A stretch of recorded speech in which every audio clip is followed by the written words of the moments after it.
You're watching Oilers Nation Everyday with Tyler Yaremchuk. Your one-stop shop for all things Oilers.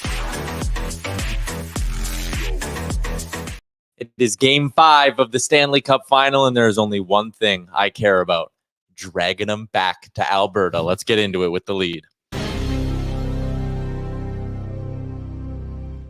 Welcome into Oilers Nation Everyday, live from the Sports Closet Studio, streaming live on the Oilers Nation YouTube, and we have a absolutely loaded Sherwood 4 Giant Game Day edition of the show. We got a giant question. We got keys to victory. We got Jason Demers. Jay's going to swing by. Liam's going to sit right there the whole show. Not move a muscle. Not move a muscle. I'm fired up. I can barely even get the words out of my mouth, Liam. It feels like this is a Stanley Cup Final game day, or it doesn't feel like it is a Stanley Cup Final game day, and it feels like there's life in this Oilers team. Yeah. Great timing. No, yeah. No, honestly, no. I kind of wanted to make Jay do the walk of shame across the front of the screen. Kind of wanted that. Anyway, 12:02 is the start time. Frank's here before you. Frank was literally here before you. Frank beat you. He's in a different time zone. He's thousands of kilometers away, and he 2 beat hours you ahead. here. He's in the future. Fair enough. Let's get to, speaking of Frank Seravalli, his weekly or daily appearance on the show. It's brought to you by Horse Racing Alberta. Exciting live thoroughbred racing at Century Mile every Friday at 6:15, every Saturday at 3:45. If you want more information, you go to thehorses.com. If you want insider information, you go to dailyfaceoff.com. And this guy, Frank Seravalli. Frank, what's up? How's Florida treating you? It's hot. I'll tell you what. Just not built for this. Yeah, I feel you a little bit. The weather much better in Edmonton. But regardless, in that building, should be a spicy one tonight as the Oilers get set for Game 5 of the Stanley Cup Final. It feels like, again, 3-1 is so vastly different than 3-0. Just being around the team a little bit and being around the series, how much new life did this kind of breathe into the Oilers? I think a ton. I think when you look at their confidence to get that many pucks by Sergei Bobrovsky, not just in Game 4, but when you overlap to the end of Game 3, huge difference maker for a team that preached this idea of we're getting looks, we're getting opportunities, and we're just not finishing. It turns out that part was true. So they feel like at the same time, the pressure is off. They needed to get one win on the board because a sweep is embarrassing. And once they pulled that out, I think the pressure is starting to slowly shift towards the Florida Panthers and will ramp up in a big way if the Oilers can somehow win Game 5. Yeah, I mean, tonight I've heard Connor Brown say it, Connor McDavid say it. I love it as this sort of like unofficial slogan heading into the game. It's dragging them back to Alberta. Like, again, Game 4, Florida knew they had to go home eventually, whatever. Now, like, there's a little, obviously, Stanley Cup on the line, but like, it's an extra little punch if you win this game and say, get ready, Florida, all the way back up north you go. Yeah, so if you're to look at it from the Panthers' perspective, you better empty the clip tonight. Like, that's really what you're looking at. And you don't want to fly across the continent again. You don't want to let Lord Stanley slip out of your grasp again. And you certainly don't want to start questioning yourself, your goaltender, the rest of your team, if you're in a choking situation, having a 3-0 lead, and all of a sudden playing in Game 6 where things could be tied 3-3 at the end of it. Like, what we're talking about here is still a long way off. And it sounds funny to say, but not really at the same time. But we're talking about potentially, if this were to happen, even to get to Game 7, we're talking about one of the greatest comebacks in the history of the sport.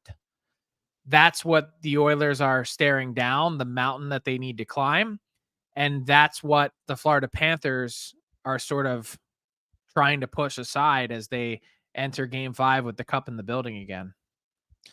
You mentioned Sergei Bobrovsky. Funny enough, he's been in a very similar situation to this already in these playoffs. When you go back to the first round against Tampa, they're up 3-0. Bobrovsky gets shelled in Game 4, allows 6 goals on 32 shots. Maybe not quite as similar because he wasn't yanked in that hockey game, but he followed it up in game 5 by stopping 31 of 32, and the Panthers finished off that series in 5 games. What are you expecting from Bob tonight? Is this a guy who the Oilers have rattled, or is this a goalie who has shown he's good enough to keep bouncing back?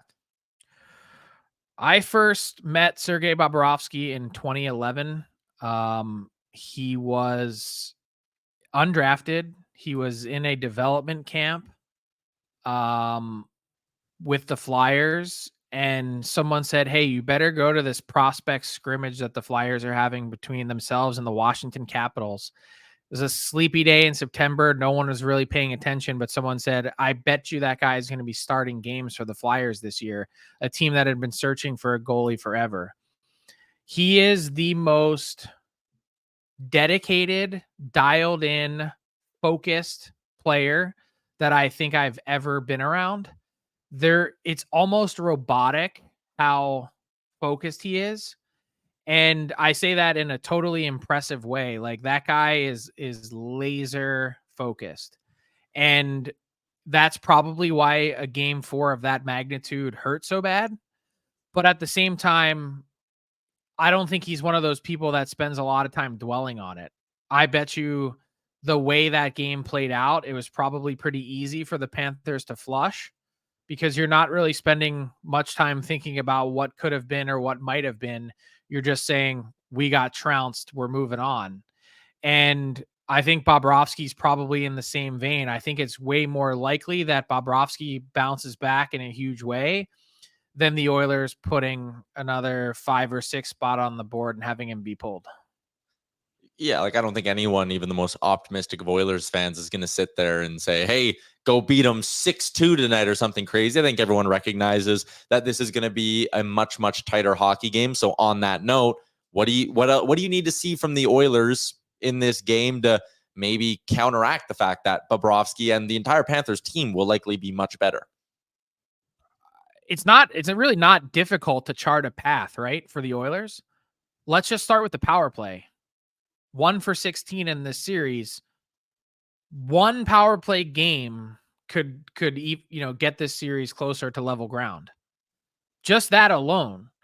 To say nothing of getting Leon Draisaitl going, getting Zach Hyman, the playoff leading goal scorer, by a 40% margin, getting him going. Ryan Nugent-Hopkins has still been really quiet. And, oh, by the way, Evander Kane, is he playing? Is he not?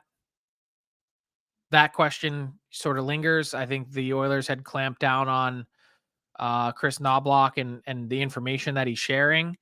Those things, like, any one of those things in a vacuum might be enough to win you one game, because that's all you're talking about. The margins are going to be razor thin tonight. So Leon Draisaitl popping off and firing one home from his office, that could be the difference. Stuart Skinner having a really solid performance, that could end up being the difference. So tonight's going to be a fascinating one. The Ryan Lomberg in tonight, right? Mm-hmm. Is there going to be any other adjustments by Florida, do you think? I think that's the main one. Okay. Yeah, we'll get to a little bit more of that later in the show too. And I mean, Edmonton did a decent job. You look at some of the Panthers who had bad games, like they got to Forsling and Ekblad a little bit last game, which is something they really failed to do earlier on in the series. Frank, you have a new top 75 free agents list up now at dailyfaceoff.com. I wanted to get into that really quickly with you, mix in a little bit of offseason talk. Jake Guentzel, should Oilers fans maybe start to think about getting more familiar with him? He could be coming in division, or what? Yeah, I could see it for sure. I think the Vancouver Canucks are going to make a really strong push if Guentzel makes it to market to try and bring him in. It makes so much sense on so many levels. For one, there's a clear need. Think back to their playoff run, and the conversation feels like forever ago, a lifetime ago, but just Elias Pettersson really not having the proper line mates to be successful. And I think there's plenty of blame that's due to him in particular, self-inflicted, but it's not lost on anyone that he didn't really have a ton of help. So throw Guentzel on his wing, and that could go a long way towards solving for that problem. The other thing is there's just a familiarity that's built in. He played for Rick Tocchet as an assistant in Pittsburgh. He played under Jim Rutherford and Patrick Allvin. He knows their strength and conditioning coaches. That makes a ton of sense. They can also try and find a way to make the money work. I think they're probably kind of capped out at 7 years times 9.5. They definitely can't stretch to 10, but I think they're going to be squarely in the mix, if not the front runner, to get Jake Gensel whenever free agency opens 12 noon at July 1st on Canada Day. They're ready to roll, and they want to try and be aggressive to improve their team. Yeah, I mean, them taking a step forward and adding a high-end piece like that is certainly something to keep on the radar from an Oilers perspective. No doubt. No doubt. From an Oilers perspective now, like when I go through this top 10, it's kind of like, if you squint, maybe you see like a Matt Roy as a fit if they were to get rid of Cody Ceci and dump him off, but not really. It goes to the next page, though, and there's a name that a bunch of Oilers fans, he jumps off the page to them, and it's Jake DeBrusk, a local product. Is he going to hit market? I believe he is. Yeah, I think he had been trying to get out of Boston for a while. Part of that, I think, was with Bruce Cassidy. I think it'd been much better under Jim Montgomery. Now moving forward, I look at it and he's a pretty consistent 20-goal scorer. He had 19 this year in 80 games, has gotten to 27 before. And he's someone that just adds a little bit of a different element for your team. So I think there's potentially a home in Alberta. I don't know if the Oilers would be the front runner.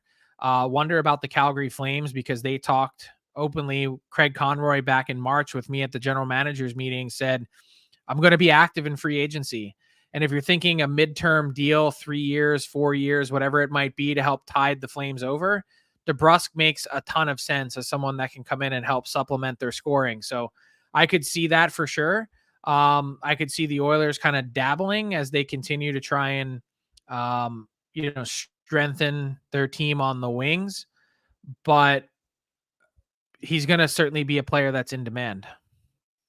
We've seen it before. We've seen it work well and also not work well, say for Connor Brown this season, but we've seen players look at Edmonton as I'm coming off a tough year. I'm coming off some injuries. Maybe that's the spot where I try to rebuild my value and ride shotgun next to McDavid and Draisaitl. Today on DFO Live, and I highly recommend everyone go listen to the full segment over on the Daily Faceoff YouTube.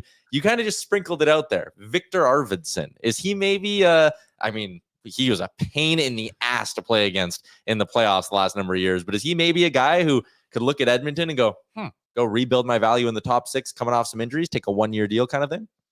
Yeah, I think he's going to have more opportunity than that, but I think the Oilers have certainly kept him on their radar. I think Arvidsson is a guy that he makes so much sense from a compete perspective. You mentioned pain in the arse to play against. He's someone that has, whatever the game situation is, whether it's high skill, speed, although he's not a burner, but just if it's a physical, tough game, he's all good no matter what way you want to play. And he's also a guy that has been a really consistent producer. He missed a ton of games last year. He's been dealing with those injuries that have really, crippled him in terms of his games played. And he's someone that I think is going to be a sneaky good addition for someone that the Oilers are certainly going to be keeping tabs on. He's going to have a busy summer negotiating a new contract, the Olympics with the dive in. It's going to be a busy boy. Yeah, to slide that in, eh? Like 3-meter diving board, 10-meter platform. He can do it all, whatever he wants. Frank, we're so caught up in like our little bubble here in Edmonton with the Stanley Cup Final, like games still being played on June 18th. It is very easy to forget. We are 10 days away from the NHL draft. We are 13 days away from NHL free agency. Reminder, we are 12 days away from Ken Holland's contract expiring. I mean, there's no shortage of things going on that the Oilers are obviously focused on the Stanley Cup Final, but the people in their front office are also knee deep in everything else that's happening, trying to stay on top of things, because you can't just be doing one thing at one time. Your roster has already been set. The team isn't changing. You've done all your work required as a front office to position this current team. you got to move on to the next one and just enjoy the highs and lows of whatever happens on the ice now. Yeah. The Oilers, again, 13 days from now, they might have a new GM. Like, it's crazy. People were critical of what I mentioned on the show, that they've already begun initial discussions with Leon Draisaitl, and they're like, can you imagine doing that during the Stanley Cup Final? It's like, yeah, guys, that's how business works. You can't sit still. It's not like you just wake up on July 1 and you're all of a sudden like, hey, we're announcing a contract, or we'd like to start negotiations now. It's not a 5-minute conversation or phone call. I believe they met last time we were in Florida for games 1 and 2. And just had that initial dialogue to get rolling. It doesn't mean that Leon Draisaitl is not focused. That's why you have an agent and you pay him 3.5% of your contract, so that they can engage in conversations like this for you and you can focus on playing. Yeah, tremendous insight as always, Frank. Appreciate your time here. Stay cool. Enjoy the hockey game tonight, and we might be chatting with you again tomorrow, because there is a chance you're going to be in the air coming back to Edmonton. I'm either it's a strange life this time of year. I have 2 flights booked, one heading home, one heading to Edmonton. So we'll see which one I'm checking in for in about 10 hours time. Frank, and I hope you believe this in your bones, but when we win game 5, it only means there's going to be a game 7. Oh, I've said that all along. I said that's why the Panthers need to empty the clip, because if they lose game 5 tonight, we are definitely getting a game 7. And by the way, you might as well just declare Friday a holiday in Edmonton, because ain't nobody coming to work that day. I got a fucking MC a wedding on Saturday. This is just driving me crazy, but I'm going to juggle it all. But yes, it's a holiday because it's the Cup. Frank, appreciate your time. Enjoy the game. See you guys. There you go. Frank Seravalli for the Horses at Century Mile. Live, exciting thoroughbred racing every Friday at 6:15, every Saturday at 3:45. Boom. I just made your weekend plans for you. For more information, go to thehorses.com. Let's continue along with our coverage of the final. It is brought to you by Fountain Tire. Fountain Tire is more than just tires. They offer a wide range of auto repair services from their expert mechanics. Visit fountaintire.com to see all the mechanical services that they offer. Excited to have them on board for our coverage of the final. So let's just start with a little vibe check, gentlemen. Heading into game 5, we got a lot of, feel like, heavy businessy stuff out of the way early with Frank. Jay, I don't want to put you on the spot or anything. Are you wearing the same clothes you wore yesterday? I'm wearing the same shirt, because I wore this. I wanted to wear this shirt on the shows. Oh, okay. So different pants, different shoes, same shirt, But only for an hour yesterday, an hour today. Okay. This is who I'm tapping into. I'm also betting on him to get a point tonight. Interesting. How do you feel heading into this one? Man, what a ride, eh? What a ride. I'm still living off of the vibes that was game 4 and the electricity in the city. And I just look at my social media timelines, and it's constantly videos of Oilers fans, whether it be the Moss Pit in game, any kind of, celebration people are having at home. I'm littered with it. And I know that's how the algorithms work. They want to show me what I want to see. But I think there's just so much content like that. And there's just such a force that Oilers fans are, that I think everyone is seeing it, including the Panthers. Mm-hmm. And yeah, they're a good team, and good teams will pull off a gentleman's sweep. But I truly feel, and I know I drink the Kool-Aid for a living, that this is different.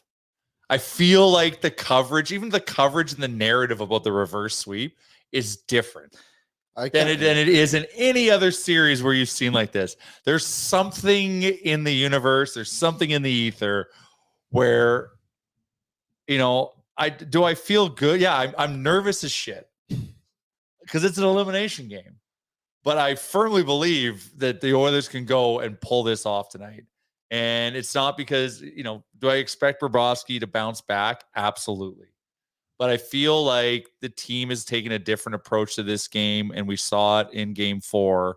And if they can just lean into that, and just everyone's committed to do those little things, and just the minute you can just start planting those seeds of doubt in the Florida Panthers' minds, and then capitalize against it. I don't know. I feel like it's there. My vibes are good. I'm a nervous wreck, but the vibes are good. I'm going to be at Greta tonight. Oh, you are? I want to. You kidding me? Oh, I gotta be.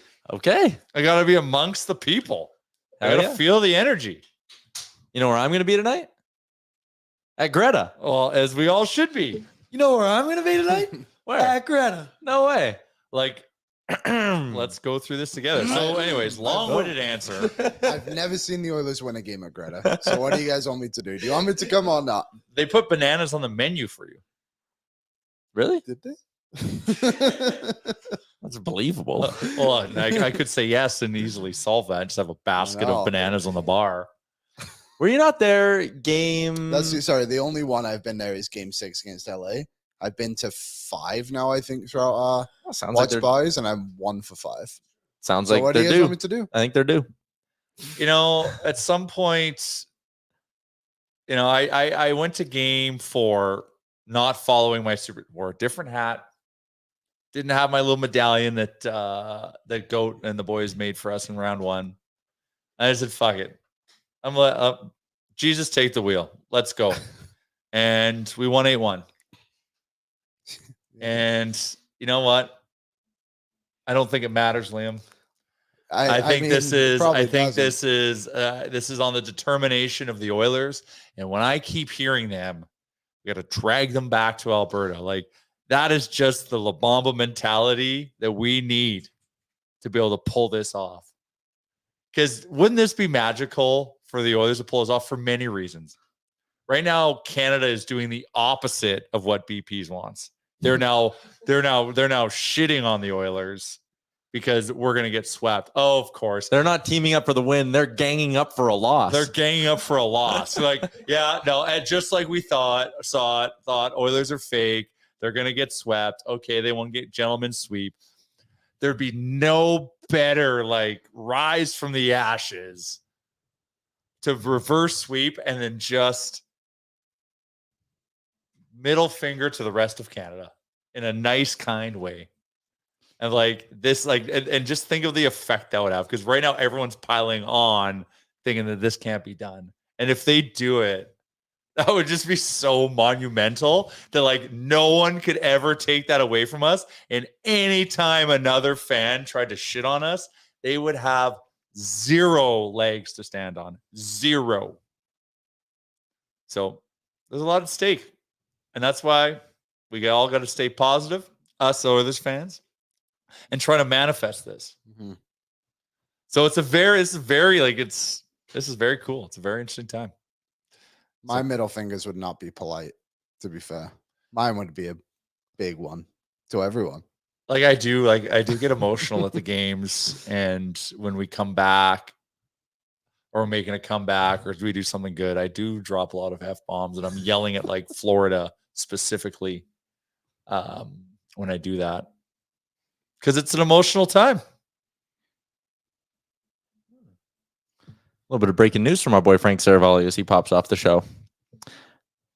New York Rangers are placing Barclay Goodrow on waivers to buy him out. It'll save him 1.15 million. That's weird. He was good for them in the playoffs. Yeah, but he makes so much money. Oh, they're hoping someone claims him, Frank says, and we'll just take the full contract for free. What's his deal? Is it 5 million? No. Blake, go luck before it shuts down. Yeah, quickly you pull up cap friendly. He's got 3 more years at 3.6.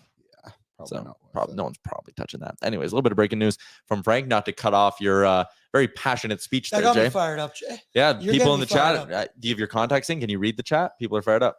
I have my contacts in my pocket. Because why do I have my pocket? Because I'm going straight to Greta after, and I want to be able to see the television. That's Smart man. yeah, good play. I put my jersey. It dawned on me this morning. I'm like, I got to go to Greta. What the hell am I thinking? Like, I know we travel and we're going to lots of games, and so I was talking to Crawford and my girlfriend, and you know, initially a little shock and awe, but they also understood that I had to be there. So thank you. Family's been super supportive during this. Takes a village to win a I owe Stanley Cup. Crawford a lot of cooks, as we like to call them in the house. Those are cookies. You know, Barclay Goodrow had a 6-year deal. Yeah, oh yeah, that was That is foolish. insane. That's pretty bananas. To say the Which they least. serve at Greta. I guess I'll be finding out. Remember on the last pregame show I did with the AB, I said I was reverting back to my 06 ways, and I had a can of pop and candy as my dinner. You know, I was like, when I was 9 years old in 06. So today, because I knew I was going to Greta, similar, my mom drove me to work today. I was like, hey, I don't want to leave a car downtown tonight. Can you drive me to work? Drove me to work today. Hey, That's just good planning. Yep. Good planning. It's playoff game day. You got to make sure every facet's all lined up. They can do it. They can. Like, and obviously we can look back and just be like, this is so frustrating because also the series should be 2-2 or 3-1 Oilers, like, or could be. But they're also, you know what? Who cares? There's something invigorating about knowing they have to win. Like if it was like if the Oilers do this, it'll be like one of the most iconic Stanley Cup wins ever. It will be the most iconic Stanley Cup win ever. So like that is like it's a middle finger to the world, actually. Yeah, the universe. Like any sport, come at me, bro. No one's ever done it, right? In a championship series, I don't think. I guess only. Well, the 1942. Yeah, it hasn't been done but since it was modern era. Yeah. NBA has literally never happened in any series. 3-1s only happened once with LeBron, right? Yeah, that's Red the only Sox one. was ALCS. Yeah, that was correct? ALCS. It's a mountain to climb, like without a doubt. But they took the first step on Saturday, and they have to take the second step tonight. And this is, to me, this is the most important step. If they pull it off tonight, we know there's a game 7, and then it's a coin flip. Mhm. And then we're talking about a 50-50 chance now.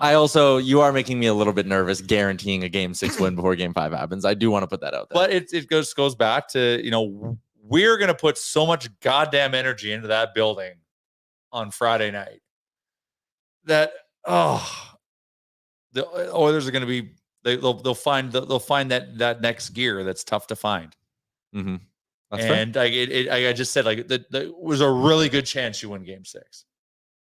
So I was talking to Rick about this. I've told the story on ONR or on ONE a bunch of times. We're chatting before ONR, and when they're down 3-0, like vibes were low, and there was a little bit of this like, just put us out of our misery thing. And I told Drake, I was like, you know what? As much as right now I'm in the put me out of my misery stage, I don't want the cup being lifted in our building. Nope. And then I told Rick, and once that happens, I just want a game 6 in Edmonton now. That's my next act. Just win this next one. I want a game 6 in Edmonton. And if you can force a game 6 in Edmonton, like, again, that one win just pulled me so far out of my... isn't it wild? Put me out of my misery phase. It was wild. And we saw it also on Saturday night. It was just electric. Someone in the chat said, Davin, it's going to overtime tonight. So someone else earlier... That, I can see that 100%. And an overtime victory for us, I think, is another shot in the mental game. I wanted to say that because someone else said, go out commanding victory tonight, send them a message. And yes, beating the hell out of the Panthers again would certainly send a message. But there is a hindsight part of me. And again, we're going to some weird spots here. We're kind of living in our fantasy world.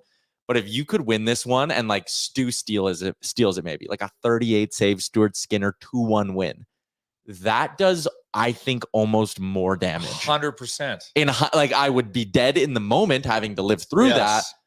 But the hindsight of like, if Florida outplayed the living hell out of you and you beat them, they are scared shitless coming back to Edmonton. Yeah. Yep. 6-1 would also be great. Yeah. Like, for my ulcer that's developing. Mm-hmm. All right, let's get back into some of the more nerdy hockey talk with our game notes brought to you by Wendy's. Wendy's only ever uses fresh, never frozen Canadian beef in all of their burgers, whether it's a JBC, a Dave Single, a Baconator. That beef has never seen the inside of a freezer. Order yours today and check out the latest deals by downloading the Wendy's app. Our pal Jason Greger up at Oilersnation.com has a fresh set of game notes for you to enjoy, and there were 3 that stood out to me, so let's start with this. Only 3 teams that have trailed 3-0 in the Stanley Cup Final have even managed to extend that series to 6 games. The 1942 Leafs, who ended up winning, the 1945 Red Wings, who lost in 7, and the 2012 New Jersey Devils, who lost in 6 games. There is only one player from those series who is playing tonight. Adam Henrique. He will be looking to become the first player to play on 2 teams who forced a game 6 after trailing 3-0 in the Cup Final. Adam Henrique anytime goal. Feels like the universe is pointing towards it. How about that line? They're unreal. How about that line? It's unbelievable. Been great the whole series, to be honest. They've been great since Connor Brown basically came into the lineup. Like, remember But that line itself, that trio was you're put right. in game Yep. 1, and Henrique had that breakaway. Janmark had a goal knocked off the board. Game 2, they got separated, I believe. Mhm. And then game 3, they came back with good again. And then, they were the only line to stay tacked going into game 4. That fourth line still scares the hell out of me a little bit, and we'll get into that with a lineup report, but you can't take away from how good that third line has been. It's just grind, hustle, and all three of them, to their credit, at this moment at least, although points in the year definitely wasn't the case, all three of them right now are showing good skill too. Touch. Like, good amount of touch. Like that play from Janmark to not just panic and rim it or shove it back to the blue line and get a point shot, like to sit there, hold on to it, use his body, almost looking like Leon Draisaitl shielding off the defender. And then you could tell, corner of his eye, he sees where Rico's coming, and just the chemistry perfectly timed up. Bing, top corner. It really is just simple plays, though. Like, it's skilled, of course, but like they're just not overcomplicating the game. Yeah, it's no fancy give and goes like No. you'd see with Connor and Leon, but it's It's It's just hard like- work yeah. to get a turnover, take it into Totally. the zone, have some vision, hardworking guy beating his check to get ahead of the guy for a pass. Like, if you take away, X's and O's. do you know, sometimes you can get those videos or pictures where it's just like, you'll have like a circle and it says the player's number in it, and then it'll show like the direction of the play. Okay. You ever see that? So if you saw this one from like an Oilers perspective on that second goal by Henrique, it would basically be Janmark skates in a straight line, passes it across, Henrique goes into the goal. and Henrique was basically a straight line with a cut. Yeah. Simple, Straight line, simple hockey. simple hockey. Look at all the goals they scored. They were all like relatively routine play. If I'm And remembering they killed him off the correctly. rush a handful of times Yeah, a too, which ton. is a big Liam, thing. do you know what my favorite Silverchair song is? Silverchair? Yeah. I would know. Straight Lines. Great track. All right. Well, then maybe that's what the boys are listening to before. Give the it a game. little. It'll pump you up too. Give it a listen. I've never Oh, and heard I of don't them. think there's ever been a fan base this excited to be down 3-1 in a series, especially in the I final. completely agree. It is a That's crazy where we're at. feeling. We're in our office, baby. Let's go.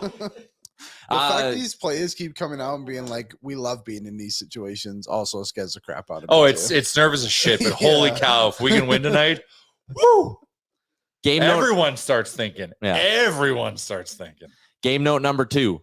Gregor says maybe it's because the Oilers trail 3-1, or maybe it's because the Stanley Cup Final is the main goal. But it is a bit surprising to me how little fanfare Connor McDavid received for setting the NHL playoff record for Yeah. most assists in a postseason. I actually don't even know if we talked about it yet on the show. But we he now has 32, passes the Job's not mark. done.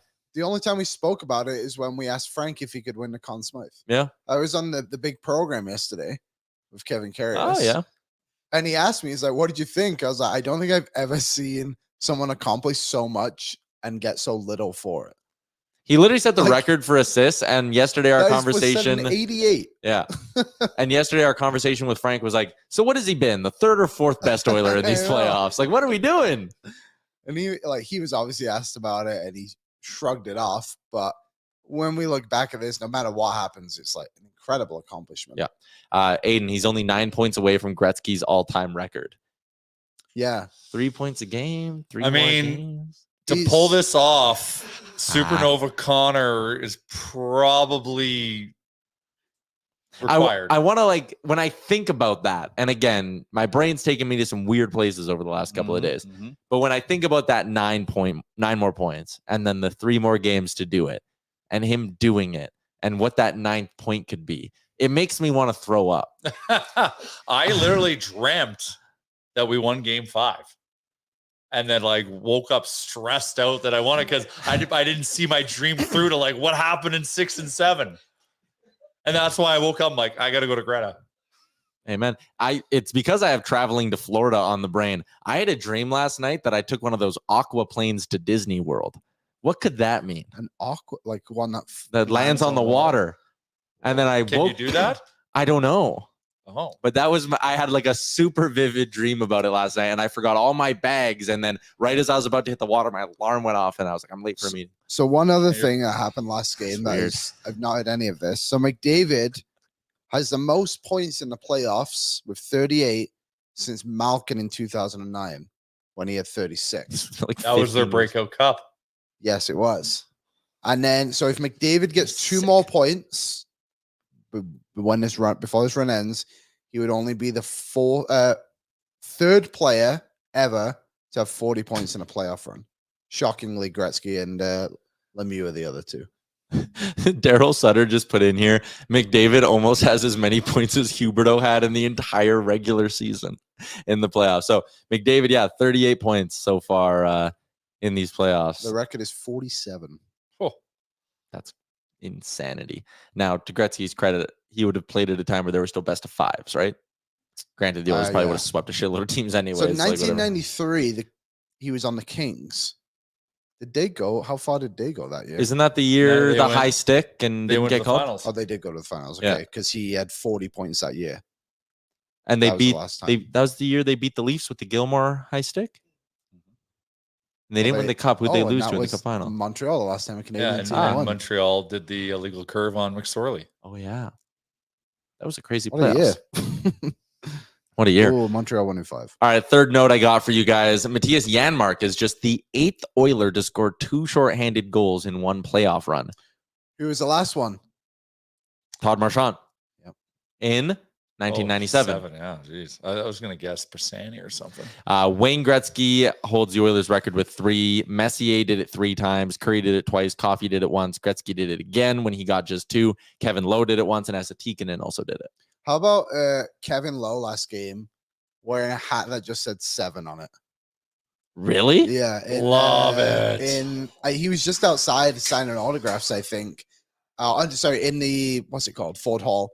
And yeah, it just said 7, his hat. It was also weird because he was wearing like a Man, full there's suit. just said 7. there's stuff out there. I'm sure the others tweeted it. Let's see if I can find it. I'm so nervous about tonight. And I really wasn't nervous about game 4 because, again, my brain wasn't in a good place. And if you would have told me going into that game that the final score was going to be 8-1, I probably wouldn't have watched. I would have been like, well, that's going to suck. I'm good. And now we're just back at this point. Like, this is the most nervous I've been all playoffs. I don't think I was this on it. I mean, Vancouver, there was so much on the line, and maybe in the moment I was more nervous. It's because if they win tonight, they actually have a chance to win the cup. Like, it's now, that's what's crazy. Yeah. Like that is the difference. If they win tonight, they've got a legitimate chance. Yeah, Naeem says it perfectly. Game 4, I was numb. If we lose today, it will hurt. Yeah. We've got hope back. Hope is back. It never died. Hope will never die. How crazy was that for you to see the Oilers Nation Hope Will Never Die shirt from our boy Mistaken Mexican on the broadcast? It's like you couldn't have scripted it any better. Like it just encapsulates exactly what that statement means. That and Wanye created it in like 2008. Yeah. So like it's stuck with us and it's been our mantra. And just to see it when we saw it, like that timing, you could not have scripted it better. Mm-hmm. I like this one from Dacky. The Alberta stakes have never been higher. That's a good like Gene Principe and the stand-up line, Dacky. You should send that to him. He'd probably appreciate it. Amanda's in. After game 3, they let us all accept that they couldn't win. Game 4 shattered that acceptance. Now we believe again. I've never been more nervous in my entire life. Absolutely. Absolutely. Those are our game notes for our friends at Wendy's. Let's continue along with the show. Jay, you're here for another about 20 minutes, and then Jason Demers is going to swing by on the Star Mechanical guest line, so we'll get some insight from Jason Demers of the NHL Network. But for now, let's do a little lineup report for our friends at Boston Pizza. It's been 30 years since a Canadian team won it all. What would it take for everyone to put their rivalries aside and come behind one group, Edmonton, and team up for the win? That's what BP's wants to know. Today is Tuesday. Past Tuesday. Past a Tuesday, Liam. And if Edmonton wins tonight, tomorrow, celebratory Wing Wednesday at BP's. Cheesecake Wednesday. Sounds like a plan to me. Shout out to Boston Pizza. Your lineup report for tonight. Evander Kane reportedly in good spirits and on the ice. Ooh. Not expected to play. So sounds like same lineup for the Edmonton Oilers, and that really shouldn't surprise anyone. I'd be stunned if we see Evander Kane in this series again. And yes, I know what Chris Knobloch said yesterday about a pretty good chance we see him again in the series. I think that's a little bit of coach speak there. I think we'll see same lineup tonight. And if they win, I think we'll see same lineup tomorrow. And if they on Friday. And if they win Friday, guess what? Probably same lineup in game 7 for this team. What'd you guys make of the decision to pull out Vinny Desharnais again? I know it's now been a couple of games, but I mean, It worked. The proof is in the pudding, and what we're seeing out there from Broberg, I guess, like who's the Cece. it's Cece, but is it? I don't know. Well, that's who they replaced him with last time. Like obviously Cece's been okay. Yeah. I don't know. Obviously they want we love Vinny's size, but probably the foot speed is the thing we're trying to counteract, because we brought speed to last game. It was kind of the flavor du jour, and we got a pretty good result, if I recall. Yeah. So why mess with it? It's a lineup that's manifesting the destiny. This will be the lineup that the Oilers end the season And with. Broberg's like quickly becoming like our number 2 defenseman. He might be like the third best defenseman on the team right now, which is a crazy statement to say. But here we are. He's playing so well. He is making a lot of people expendable this summer. And not to turn this into an offseason talk, because again, we're talking about the freaking Stanley Cup Finals on June 18th, and I love it. But a Darnell Nurse trade is way more realistic now. A Brett Kulak trade is way more realistic right now. You feel way more comfortable dumping off Cody Cece because you're confident in Broberg being able to flip over if he needs to. You're probably way I'm not saying all these things, but like you're now more comfortable letting Vinny Desharnais walk if the price gets too high because you have Broberg who can play either side, and whatever you decide to do with your blue line, my point is he gives you a lot more options. This emergence is unbelievable. So he is, let me get this correct. I wrote about this yesterday. Third on the team in goals for and against percentage with his partnership with Nurse. And they're also third throughout this playoffs in players that have played 15 minutes or more together, and third in scoring chances for percentage too. So it's been a damn good pairing. Is your point? Very good. The one above them, if you can guess it, Bouchard and Ekholm, and I think one of the other ones was Bouchard and Cece, which is the most random pair to ever get together. I'm not sure how they ended up that high. Dylan Holloway, can't ignore them either. Bob tweeted a little bit about each of their contributions. Dylan Holloway leads the Oilers in hits in these playoffs. 74. Like, again, I love him. Whenever this thing ends and however it ends, there are some massive, massive wins. The parties and all of that, yes, from a fan perspective. From a pure hockey perspective, Dylan Holloway scoring at a 20-goal pace in these playoffs and being a physical beast and a buzzsaw and fitting in with Leon Draisaitl. I know they pulled them down, put him on the fourth line for a little bit. If you flash up the forward lines again, AB, Dylan Holloway, as far as I'm concerned, should be right there next to number 29 for the next 8 years. Yeah. It was, I went back to the 55 for game 4. And the amount of congratulations I got for him scoring 2 goals that night was insane, but also amazing. Like, it was insane. One of them was Harrison Cates. Yeah. He's like, "Oh, you're working the 55. He's like, good job." I'm like, "Thank you." Hey Jay, thanks for all your hard work. I did it all, guys. Yeah. But once again, that just shows how much this win meant to the city. Like, it was just one of the many, many layers of awesomeness that was Saturday night. Yeah. Oh, that's great. Again, Jason Demers is going to join us in 15 minutes. That was your lineup report from an Oilers perspective. From a Panthers perspective, Liam, you talked about it. It's going to be Ryan Lomberg drawing back in for the Panthers. So they're looking to add, I don't know, a bit more toughness into their bottom 6, I guess. Testiness. I like Lomberg. Yeah, he's fine. I think he's better than Lorenz. Well, then why did they put him in? Why did they shouldn't have done it. True, they should have like kept him out. that same line. That fourth line, I mentioned it yesterday, it's been fairly irrelevant. Like, Stenlund has been good on the penalty kill, but Okposo and Lorenz have kind of just been out there to fill in a shift here and there. They were playing 5 minutes most night. Like, bringing in Lomberg, he's a pest. He's going to be aggressive basically every time he's out there. I saw him in the bathroom. He's got some good size to him. How about Coombsy's story? Not quite like that. Oh, pause. Yeah, jeez. Boy, that didn't come out good. Didn't mean it like that, but you never know. Carry on. Coombe, Ken Holland, bathroom. Yeah. Small guy. Oh, Liam. He's 5'10". Actually, I would say that's fairly average. Ken Holland's 5'10". That's what Coombe said. Incorrect. Hot honey. Anything else? God, no. God, no. One thing the Oilers did well last game. 5'8". Yeah, Says they yeah, are. also incorrect. That's the other listing size. Everyone exaggerates a little bit here and there. Aaron Ekblad and Gustav Forsling. This took a turn. They really got to Gustav Forsling and Aaron Ekblad last game. I wonder if they've maybe exposed a little something. Ekblad got a little bit too over aggressive at times, and I do not to do the keys to victory segment too early, but I think if you're the Oilers, hammering them with your speed early in this game and keeping the Panthers on their heels is massive. Ekblad played 14 minutes last game and got outscored 4-0. See, I think Forsling is a hard one to get to. He's He obviously a great player. Yeah. Ekblad's a bit of... You can get under his skin. You can get him fired up very easily. Like Bobrovsky, different, but they've both been playing higher than their expectations and what their level actually is. Yeah. I think they're both kind of coming down to reality. Bobrovsky's reality is still like a 9-10, let's be honest. But Probably, man, that's shade against Bobrovsky. why? He had like what do you mean? He had like a 9 clutch goalie. Yeah, but he only had like a 906 coming into the series, and he was playing at a But that's- 974 going into the Don't even be third clutch period. in the regular season. No, in the playoffs he had a 906. Right? He got lit up a handful of times. Yeah. Really? Well, then Yeah. they Do we gotta- have their side-by-sides for the I whole guess plus? I'm just biased because He's- I've been watching what he's doing. He's at a himself. 909 unbelievable. even with his success against the Oilers, and one game where he got torched. Stu's still below 9. Good game tonight, though. and Imagine he's he had a above it. 909. Stu?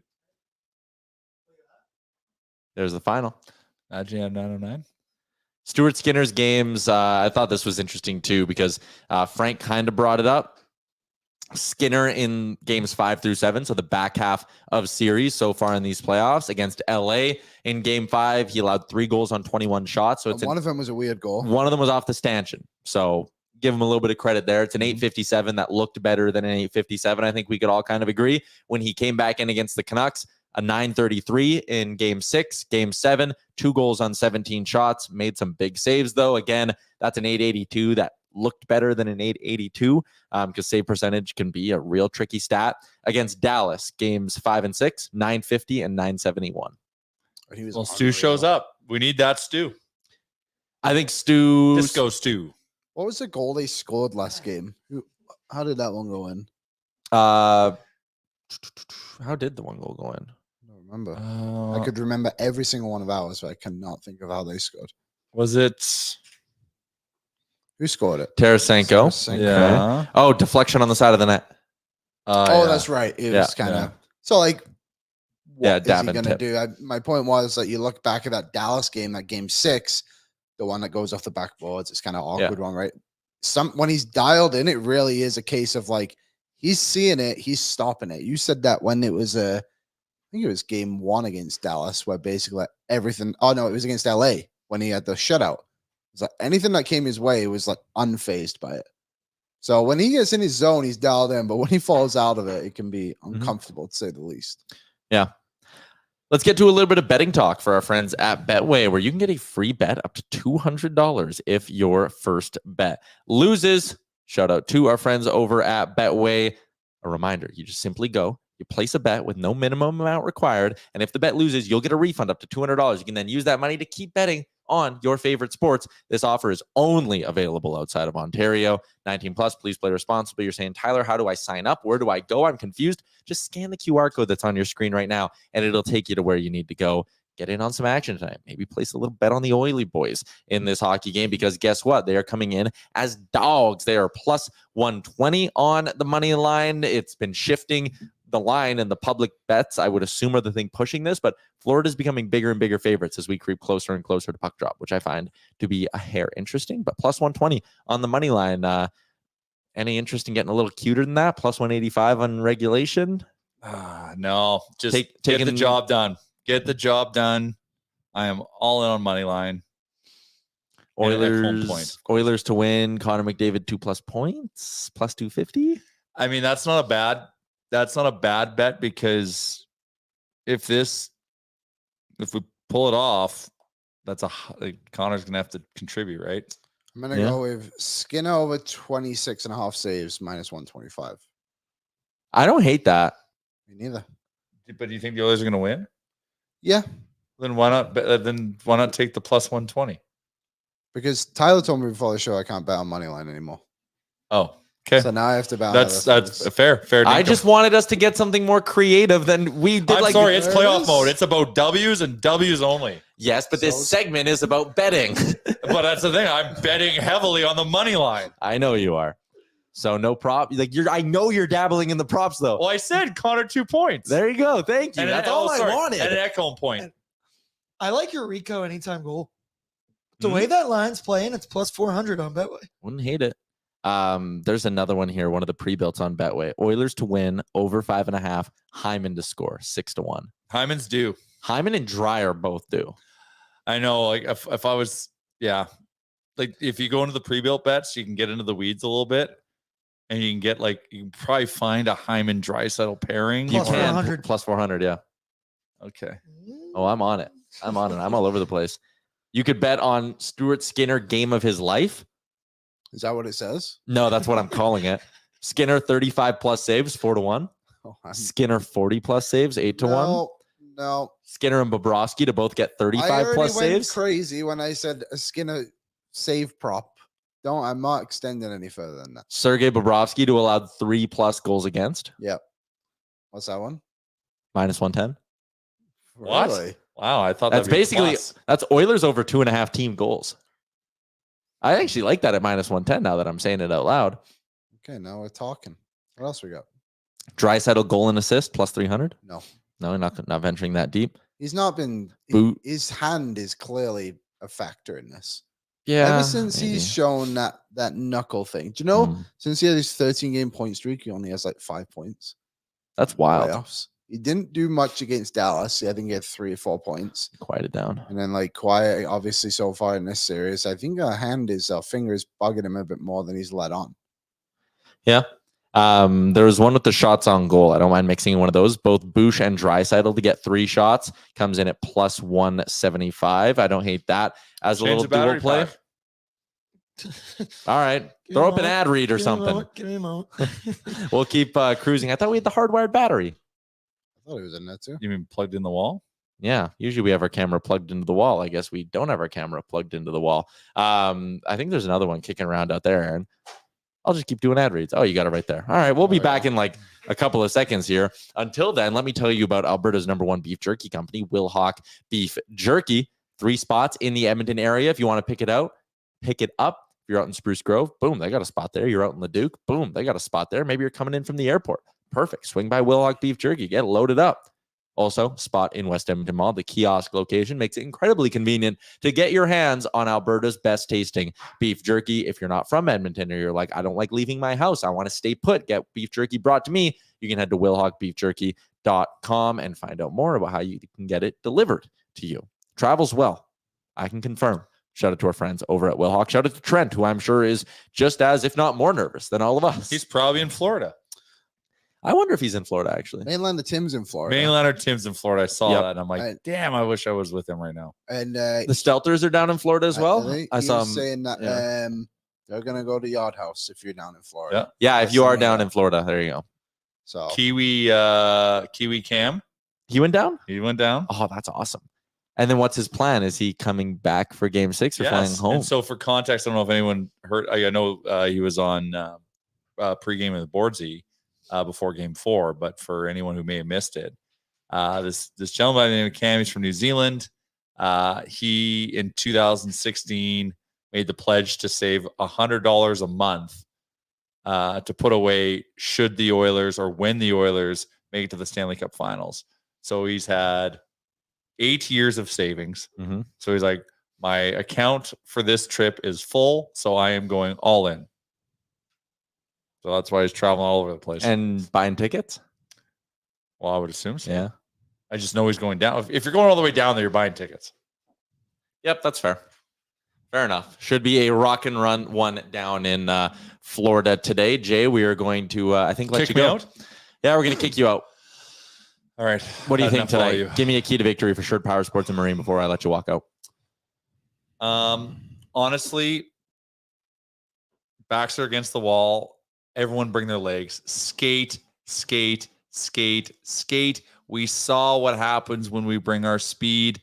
So bring our legs tonight. I know it's humid and it's hot, and I know the ice probably is like skating and pudding, but let's outskate the Panthers, and the rest will just kind of come together. All right. I like it. Jay, we'll chat with you later. See you at Greta, our party spot tonight. Charge battery equals CB. CB equals Connor Brown. It's a good sign. That's true. I like that from Ryan, the editor. It's an omen. Good omen that he'll score. How close are we to be back in action here? Because I got Demers waiting. He's fired up. He's ready to go. We'll get to him in a couple of minutes. Oh, he just changed his background to a brick wall like us too. So I like that we can see him down in the preview window, flipping through like a bunch of random different things before we bring him on. Aaron is in, says boys are gonna win this series, starting needing 4 wins, 1 down. Let's go from Johnny. I like that one as well. Brett WB, backs against the wall is our favorite position. Pause. But yeah, backs up against the brick wall, I suppose, for the Oilers. Out, Aaron. What did? Something fell on the floor when he turned the camera. I think the cable from the camera. Keep going. All right, we're just going to keep cruising along. We get to Demers in a couple of minutes here once we get our video feed back and sorted out. It is a Sherwood Ford Giant Game Day edition of the show. It's brought to you by our friends at Sherwood Ford the Giant and their fantastic service department, whether it's the mobile service van, whether it is their valet service, they can do it all for you. Countless bays at the dealership as well to get you back on the road quickly as we continue along. Anyways, big game tonight. We're going to be at Greta as well. So if you want to watch pre and post-game live, we're going to be at our party spot in downtown Edmonton. Fantastic spot, not just pre and post-game, but a fantastic spot to watch the game as well. So a lot going on down in E-Town as we hopefully get ready for another home game coming up this weekend. We'll be trying to push this thing to 6 games. I'm curious what the vibes are going to be like tonight downtown. You know, because going into game 4, I think there was nervous energy, but people had also accepted what could possibly happen if the Oilers didn't win, and that was something that was just gonna go with the flow of the game, I guess. So tonight, the optimism is extremely high, which is interesting for a team that's down 2-1. Whoever said that before was actually quite a funny comment of being like, it's the most optimistic I've ever seen a fan base who's down 3-1 in the series, but from what all the players are seeing too, like, feels like they're ready to go no matter what. So should be a good one tonight. I'm excited to get down there, feel the vibes of downtown, beat Waz at the football game again, and then go from there. Yeah, part of what makes Greta such a good spot. Check them out. Post game, they can do all of that. We're going to be out at the Star Mechanical guest line in just a couple of minutes here. So let's give some love to our friends at Star Mechanical. It is Edmonton's #1 plumbing and heating company. You can find out more about them online by visiting them at starmechanical.ca. Whether it is residential or commercial, they really can do it all. Oh, how about Kennedy's promo video today? Oh, the Saving Me with Nickelback. That was awesome. We can't play it on the show because whoever signed Nickelback or whoever their record label is will take the video down almost immediately. So we're not going to do that. But yeah, shout out to Kennedy. That was a beautiful thing. It'll get you fired up. We have it across all of our socials right now.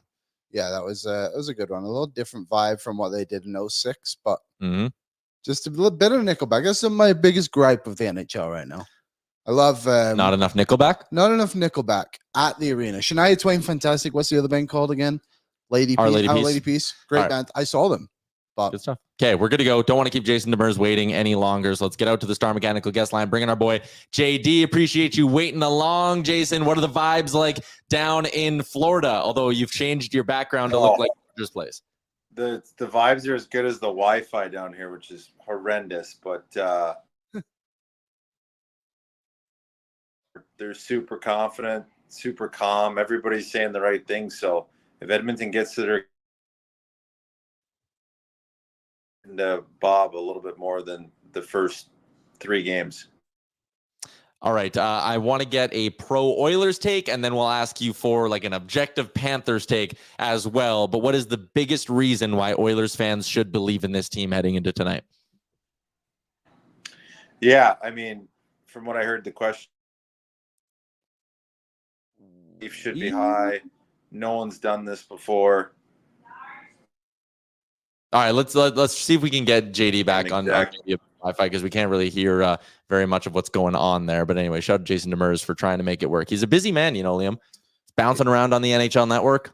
He's the best. He's the best. Honestly, the fact that he's been able to make so much time for us during this busy time of the season for everyone, but came up and met up with us in Rogers Place too, which is great. So he's left me on the edge of my seat waiting to know what he thinks about the Oilers. I know. I really want to know what's the biggest reason why Oilers fans should believe in this team heading into tonight. I think he's moving a bit better down in that preview window. Let's bring him back one more time. Jason, number one reason Oilers fans should believe tonight.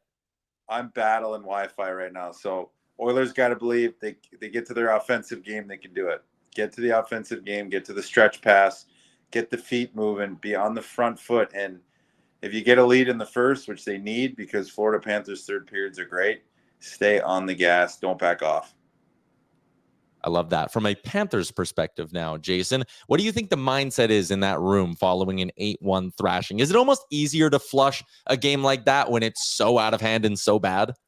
It doesn't matter in the playoffs, like 8-1, 1-0. We heard Connor talk. I thought what he said was phenomenal. If it's 8-1 or 1-0, you just move on. I think they have that mindset. They've been pretty even-keeled all season. But for them, honestly, in the back of their minds, if they lose this game tonight, it's going 7 because I don't know if they can get a win at Rogers Place. So just the way that building was, the roof will come off if they go back into Oiler Nation town. So I do think it's a big game. Otherwise, it goes 7. What did you make of the vibes in the arena the other day? Getting, like, again, the first time around, the third period comeback started to mount and the crowd got back into it. But game 4 was just on another level. Yeah, it was insane. When they showed Cassian, when they showed Messier, the place went absolutely bananas. And the fans were incredible. It was one of the greatest, honestly, in all the playoffs I've been a part of and teams I played on. It was probably the greatest atmosphere I've been to at a hockey game and a sporting event. It was insane. Everybody I know that was there was like, it was one of the best sporting event moments. That game was insane. And I'm not just saying it because I'm on an Oilers podcast. I wouldn't lie to you, but it was nuts. It was crazy. And to think, like, the Oilers they're down 3-1 in the series. And the way everyone was, if they can come back on Friday and have that same atmosphere, like you said, I think it's going 7 for sure. But in that game, what surprised you the most about either the Oilers being able to what they did or what the Florida Panthers didn't do? Well, they found something in that Henrique, Brown, Janmark line, and that line should be starting tonight's game. And they should not, at 1 minute of this game, put Leon and Connor together, because every time they do, they get exposed by this Florida Panthers line defensively.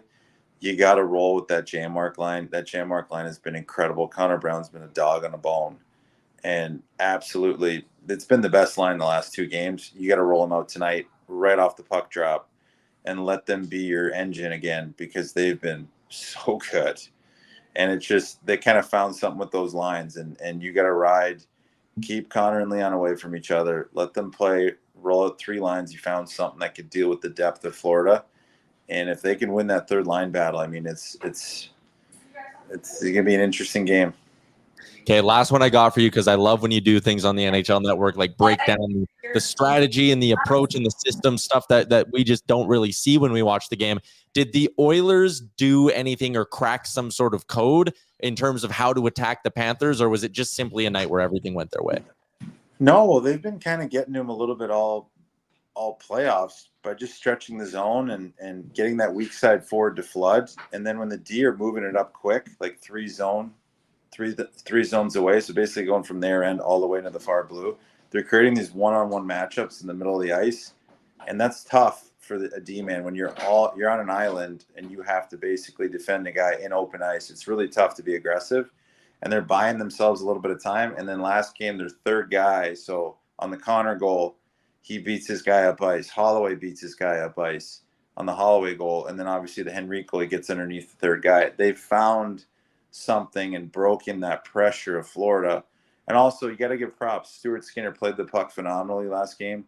He broke up a lot of their rim, because Florida's been known their rim forecheck that's their bread and butter. So if you can stop that and make them stop the puck behind the net, and then Skinner moved it to either defenseman, it created a lot of great breakouts and a lot of good opportunities to kind of get their speed going. So for them, it's really just keep flooding that weak side winger, bringing that one defenseman out, and then just create a one-on-one and open ice. And they're pretty confident they can beat them open ice one-on-one. Love it. Appreciate the insight. I know you're busy as hell, man. So really, really appreciate you finding the time to hop on with us on a busy game day.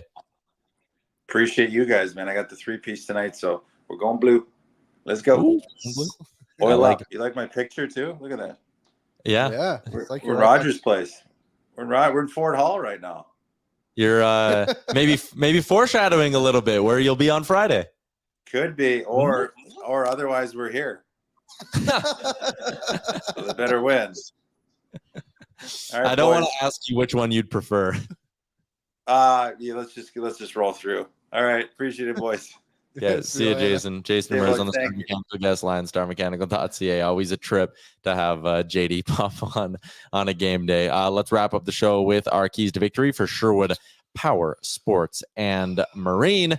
Sherwood Power Sports and Marine, you know what they're here to do? They're here to make your summer better. And I know right now we're also dialed in to hockey mode, but it won't be too long until it's time for weekends out at the cabin or weekends out on the water. That is what they can do. They're your one-stop shop for everything you need, from fishing rods, reels, tackle, boat accessories to motorcycle gear, water sports accessories, and e-bikes. Find out more at Sherwood Power Sports and Marine. Key to victory. Key to victory. I'm gonna say, the obvious one is, of course, big guys need to show up and all that, and it really is a fair one to say with the way this series has gone so far. But I'm gonna go with that third line again. I think if the Oilers can get another good game out of that, on top of course, your other star players showing up, then this could really go a long way for them, because we've talked about coming into this series, and everyone talked about the depth that Florida has.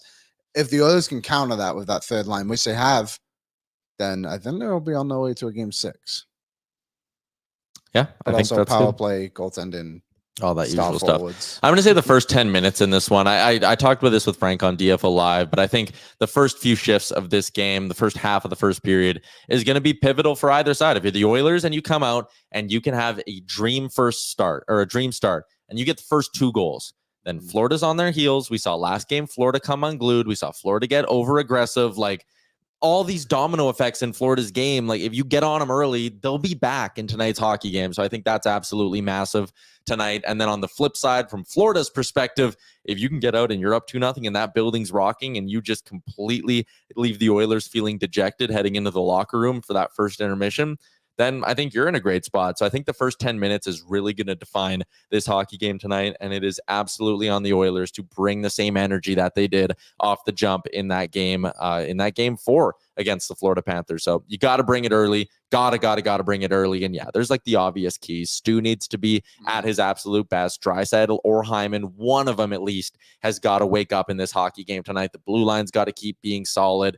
Penalty kill has to keep being a factor. Like, there's been so many things, there were so many things that went right for this team in game 4. You need all of that and a real good start. And if that happens, I really, really like the Oilers' chances tonight in this hockey game. There was something else of note that I forgot to bring up yesterday, and just double checking my work right now. But Adam Henrique was matched up quite heavily against Barkov, and it was either the back half of game 3 and then all of game 4, or just game 4, whatever it was, and just did a really good job of kind of shutting him down. So obviously that matchup isn't going to favor the Oilers too well tonight, not having the last change. So Barkov will be more on McDavid than anything. So that'll be an interesting one too, of McDavid trying to overcome Barkov, which has been proven throughout this entire playoffs. Whoever Barkov goes up against is a difficult thing to accomplish.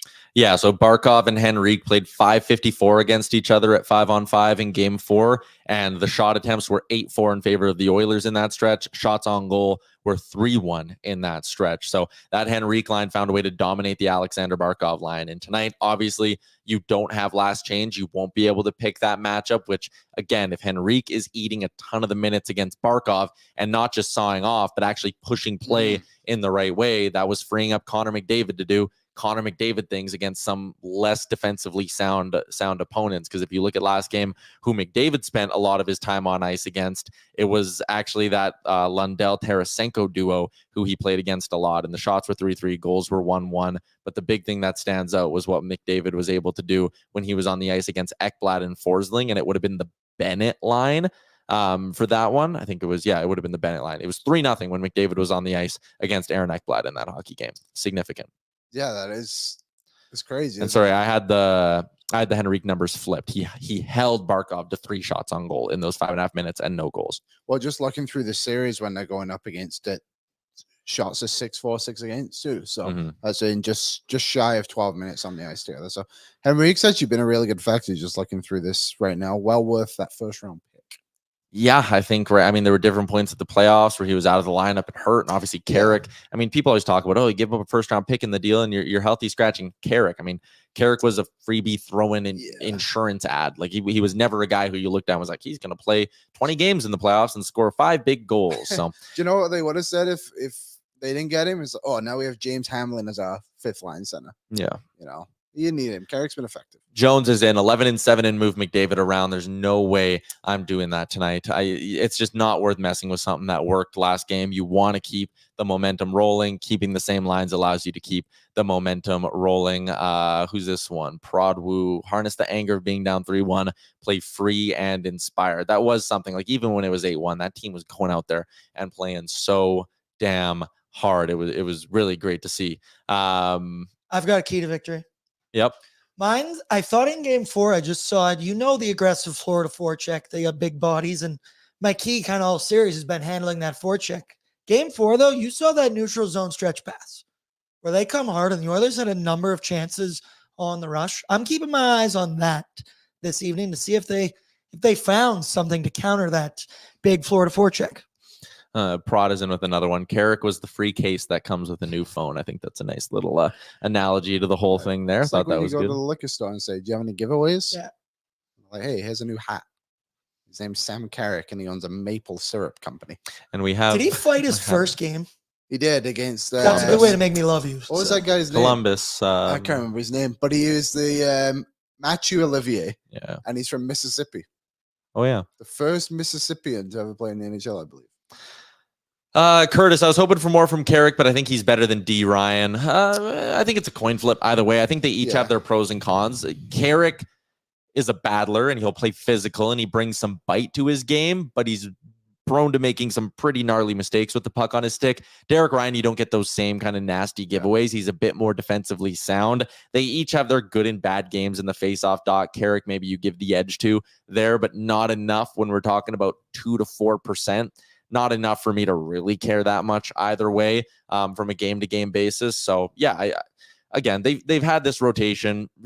Darcy, Ryan's great on the PK. Yeah, and at the end of the day, that's probably the tipping point there, is that they like Derek Ryan a bit more on the PK. And with the difference between the two guys in the 5 minutes at 5v5 that they're going to go with the guy who's going to help you out more on the PK and who's not going to make a costly mistake versus the guy who, maybe might run a guy over here or there, but it's not like you're getting a lot of offense out of Sam Carrick either when he's been playing. So, and I mean, yeah, I completely agree with what you said. I think the pros do favor Derek Ryan more. I think when Ryan comes out of the lineup, it's more of like, okay, he needs a day off from a game, and then you look like even he's not afraid to get in there and kind of get physical with it, is he? Like, you look at that the other day in game 3, and he's just jabbing at Bobrovsky until the ref blows the whistle and caused a big scrum. And next thing you know, it's a 4-on-4. They actually ended up Florida scored on that play, which wasn't ideal. But Derek Ryan, yeah, he's just the simpler guy, isn't he? Both love to spear guys too. Yeah. All right. Here's what's coming up for the rest of the day around Oilers Nation. We got a new episode of Oilers Nation Radio with myself, Liam, Rick, Dan, BM. That's going to drop in about 2 hours time. So you can look for that wherever you get your podcast from. It'll be about an hour. You download it. It gets you from about 3:30 to 4:30, almost to 5 o'clock. Then boom, 5 o'clock. It is pre-gaming with Boardsy live from Greta. A whole bunch of us going to be down at Greta getting set for the game tonight. So you should absolutely join us there if you can. It's going to be a fantastic vibe in that bar if the Oilers, or no matter what, and if the Oilers win, giddy up because we be partying tonight. Post-game, Oilers Nation After Dark is also going to be coming live from Greta. You can watch Game 5 at Greta.